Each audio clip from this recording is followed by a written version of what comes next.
Video for the 366 video series. Yes, I am committed.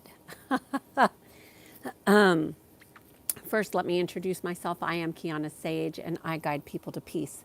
This video series is intended to provide actionable aspects in which you can align to the natural laws. If you don't know what the natural laws are, those are simply building the house of your spiritual direction so you can get on the ascension path. The ascension path is going to lead you to higher realms of access to consciousness, which is where expansion occurs.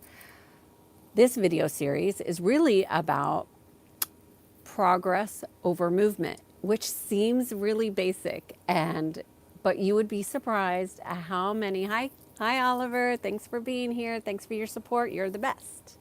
You would be surprised at how many people do not make the distinction between progress and movement. I'll give you a couple examples of how it can affect you if you're an executive or somebody who is working on getting results. They do not understand or do a review. So when you don't do a review, it will look like you're making progress, but only if you have a baseline will you know if you're making progress over movement. So most people are just moving things around energetically, emotionally, spiritually. And what you really want to do is you want to make progress. How do you make progress? You must have a baseline measure. How many people do baseline measures? Not very many. Usually when I'm called into situations or working with clients, they're in a state of crisis. The crisis is propelled from a lack of practices. Just because you have the practice of, okay, what did I do good this last week? What do I need to improve on? That one practice can help you. Hi, Eric, good to see you. That one practice, if you did it every day, would change your entire life, right? What did I do well today? What could be improved? What needs improvement? Where do I need to make more progress? Where do I need to make adjustments? How often do we not even look at what we need to adjust? How many people do you know? This is a good question. Who are focused on becoming something different than they are? Everybody wants to get results, right? But do you know that you must become the person that gets results? That's a different person that stays where they're at. So you have to be aware that you're in a constant state of becoming. And when you're not aware of this, what you do is you repeat patterns consecutively, frequently, all the time. So we want to really look at how are we making progress over movement. So one thing that I wanted to share real briefly is just on the emotional body. So we have a physical body, mental body, emotional body, and spiritual bodies, right? So when we are looking at our emotions will move, right? When we are experiencing and watching our emotions and we fully witness our emotion, oftentimes the emotion will move. Well, you want to stick with that emotion wherever it moves so it can process out totally and completely.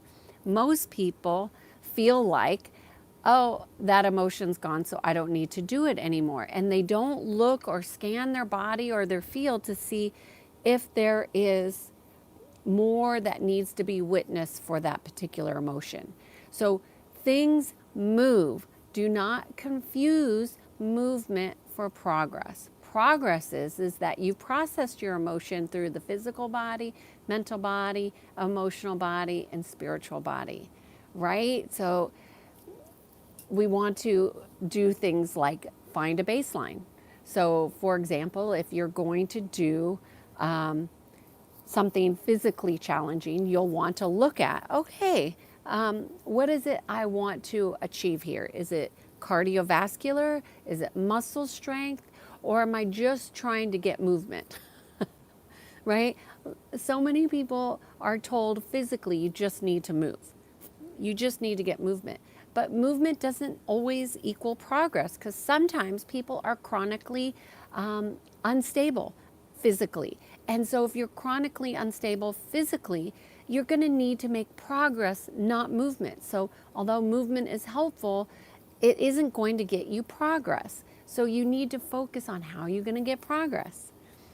What progress do you need to make? What is going to move the needle so you are healthier and less stagnant? It's not movement, it's progress. So what movement is going to get you the right progress would be a better quality question. Anyways, I think it's always so interesting. This progress over movement started when I started working with the government agencies, and I was told by an astute executive that I was working with, he's like, Kiana, let's not confuse movement for progress, because this is the government, and the government does a lot of movement but doesn't make a lot of progress. And he was absolutely right. But he had never worked with somebody like me who is like relentlessly resourceful. Anyway, so what are your thoughts about progress and movement? Do you have a baseline on how you're getting progress? Like for me personally, I have a measure that I have a couple measures that I do for me personally that I do throughout the year. I have a circle of life where I measure every aspect of my life, and so I can get a perspective on where things are at and where I need to make adjustments. I have a monthly review that I do. I have a alignment tracker that I do. So I have small things that I do every all week, every day, some every month, some once a quarter, some once twice a year, just depends. But there's always a baseline. I always get a baseline with all my clients because I want my clients to be getting results, not movement. So if they're not getting results, that's going to reflect poorly on our work together. So I want us both to be productive. You know, it's a win-win. I'm very analytical, and I like progress. I like progress over movement. Eric, what about you? You like progress or movement? They're not, neither one is bad. So, any questions? Stay humble and down to earth. No negative thinking. And absolutely smile. Okay, Ali is saying all about Indonesia. Yes.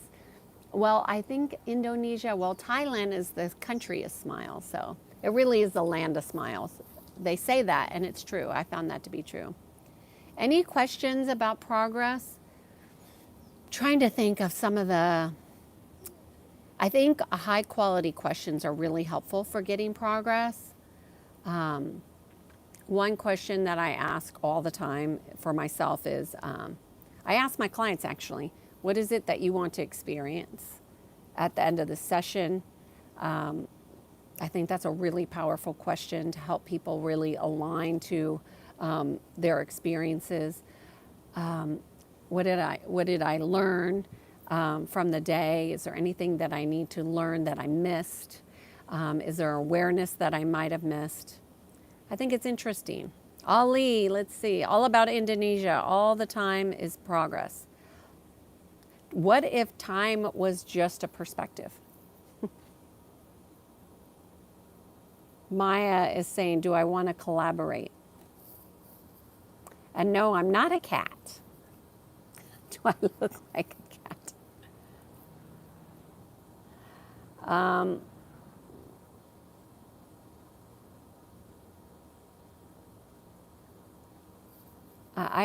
I'm confused by the chat sometimes. So let me see. I'm trying to think of what else would be helpful for you to understand movement over progress. First, if you don't have a baseline, you will be getting movement, but not necessarily progress. Second, you should have an idea of the direction that you want to go and an idea of if you're going in the correct direction. It's great to make mistakes. It's important to make mistakes. But it's also important to make sure that you're constantly adjusting in the direction that you need to go.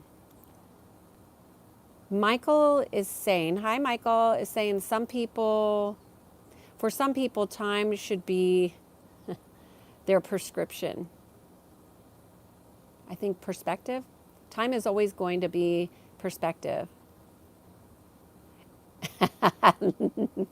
Eric, no, I'm not a cat. Can you have movement without progress? 100%. People do it all the time. They just move stuff around. Look at government agencies, do it all the time. They move people, they move things, they move projects, they move leaders, and they don't get any progress. So, yeah, it's very common for people to get movement and not progress. Very common. Is it because people don't know where they're going? Most people don't have the clarity of where they're going, so they continue to just move things.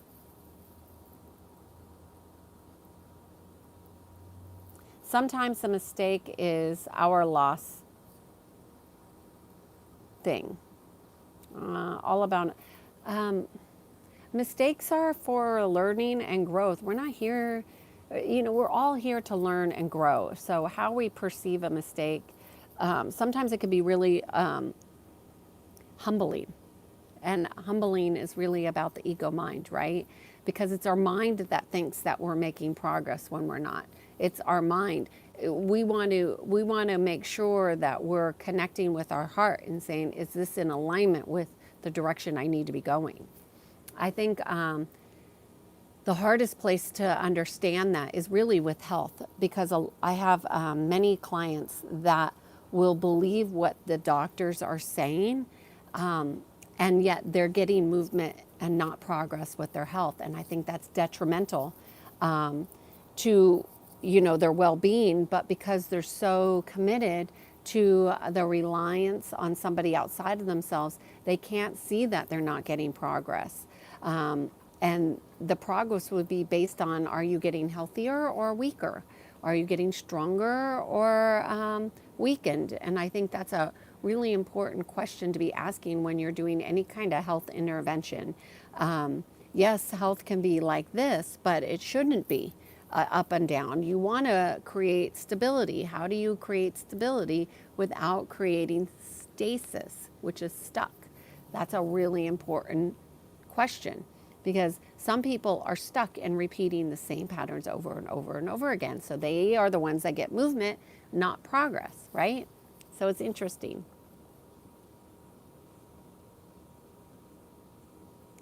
Just looking for questions here.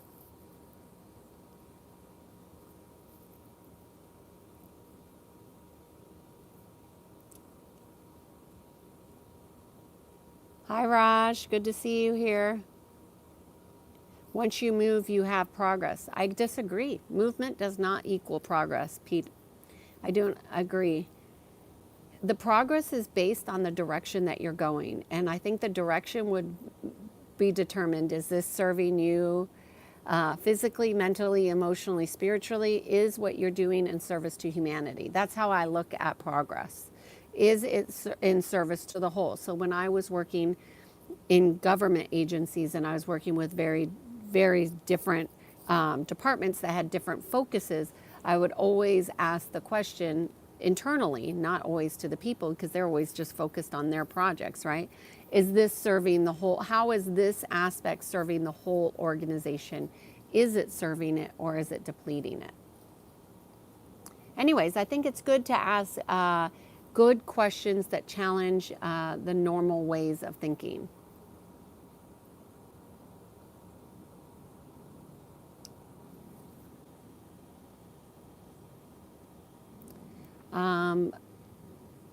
I'm just seeing these. Somebody is saying that they feel empty because they quit their corporate job and now live off a modest rental income. Well, freedom is about being in connection to your heart. It's really not going to come from money, although I understand there's a lot of ego connections with our jobs, our corporations, when we're on contract or when we're employed with a certain agency. It really serves that ego identity. So what I would offer to you is to really connect with your heart and see how can you be in service where you're at and enjoy living your life more fully because you don't have the stress or the stressors to serve this corporate entity that you were doing before. Hey Raj, good to see you here. Pete says always get a second opinion. Pete, how about keep going and getting opinions until you find the right one? I have gone up to as many as 8 or 9 opinions before I found the right opinion that worked for me, and that wasn't a radical approach. It was radical for most people because it wasn't traditional, but yeah, I think get more than one opinion, especially when it comes to your health. But a lot of people have been conditioned to trust their doctor, listen to their doctor, and their health doesn't improve. Then what? And you know, when I work with certain clients and I ask them, "How well did your doctor do this test, this test, this test, or that test?" and the answer is no. And those are fundamental tests. Like if you are going to the doctor and you are sick and you're not doing a parasite test, if you have any chronic issues and the doctors are not doing a parasite test on you, they're going to miss an aspect. Parasites are so prevalent. So I think it's really important to do that. In fact, most illness is going to come from soul sickness. So why soul sickness? Because everything happens in the non-physical before the physical. So when we get sick physically, it happened in our body, our spiritual body first, before it happened in our physical body. So soul sickness, that's why so many people who get sick get in connection to their spiritual side, because you need faith. You need to connect with trust. You need to connect with new directions. You need to connect within when there's a distortion, when there's a disconnection. How do you reconnect? You must always be in connection with your spirit. And most people are in disconnection. Anyways, Michael.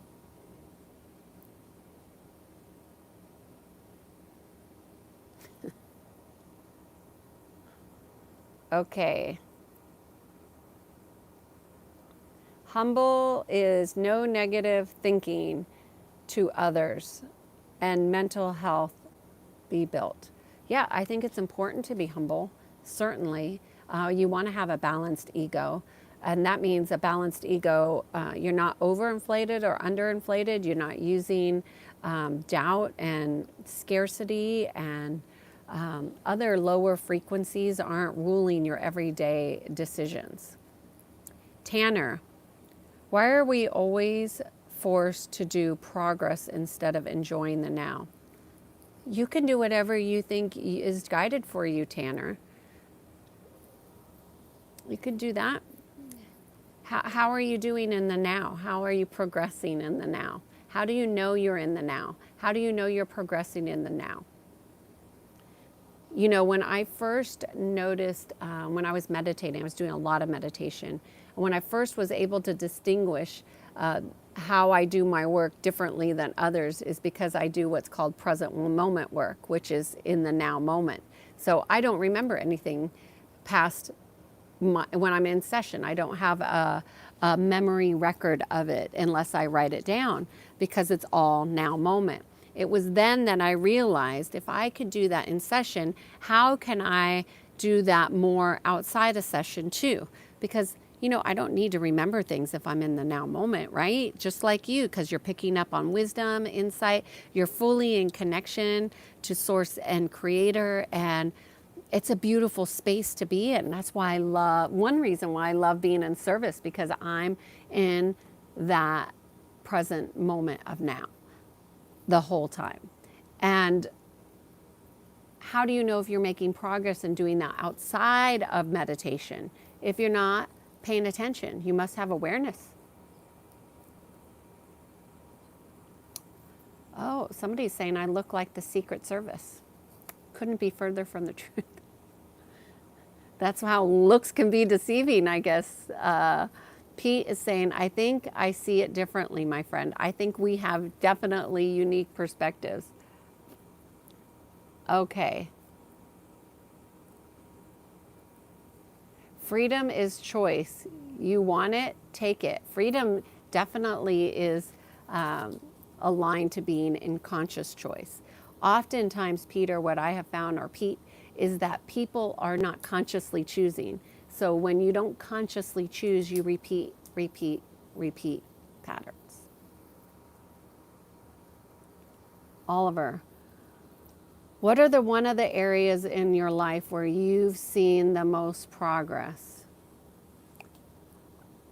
I I think it's hard to measure progress in all areas, but I definitely feel like, what area in my life have I seen the most progress? And I'm going to narrow that down. Is it my career? Is it my health? Is it financial? Is it creative? And I'm going to say, and there's other areas. Is it education? I say I've been focusing a lot on the physical because I think it's very interesting. But I think I'm going to break that down even more. I have made a lot of progress on how I experience how I perceive pain. Pain, physical, mental, emotional, and spiritual. So I think my perceptions around pain for myself and my clients has been one of the areas where I've experienced the most growth. I do that through experiments that I do within myself, and so yeah, I don't know if that makes sense to you, but that's what I would say. Tanner, I think striving to oversee our limitations is in itself progress attempted. Okay. They say, let's trust us. Let us trust in God and start showing God that He can trust in us. Well, Pete, I see us as co-creation. So as we create our inner relationship with God, then the trust is there, right? So it's not about what they say. It's about you experiencing the trust in your creation, in your co-creation with God.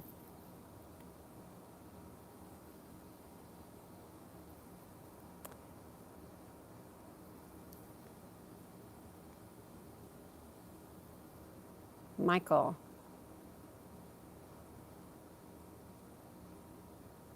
No. Michael, I am always looking to expand in love, but I'm married and I'm happy. Yes.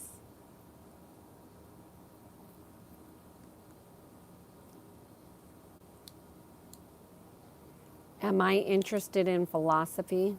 I'm interested in a lot of things. Does traveling to a new place really reduce stress? I guess that would depend how you. Yeah. I guess that stress is always going to be dependent on how you perceive and experience what it is that you're doing. All stress is based on perception. So travel would be one of those things. So anyways, y'all, I want to thank you for your comments and your questions and your thoughts around progress and movement. I thought it was an interesting question to pose because most of my clients get stuck in moving and not making progress. And progress isn't based on me so much as how you are experiencing you. And I think it's important that you have a direction in which you are going physically, mentally, emotionally, and spiritually. And I think the lack of awareness around movement and progress lends people to just move. And then they get really to older ages or even retirement, and they're not enjoying their experience of life because the direction that they went is not at all where they thought they would be. Anyways, participants should like your video at the moment. Thanks, Tanner, I appreciate you. Pete, if you have one word for this world's peace, what would you give? If I have one word for the world's peace, what do you give us these words? I don't think I understand your question. Peace is found within. It's never going to be found outside yourself. So if you're looking for an answer for peace, you've got to connect with your heart. And what I would suggest is not just connecting with your heart, but connecting with your true spirit. Because a lot of people here on this earth are occupied, their souls are occupied by more than one occupancy. So have a great day, y'all. Connect to your spirit and your heart. And I am Kiana Sage, and I guide people to peace. I hope you have a great day.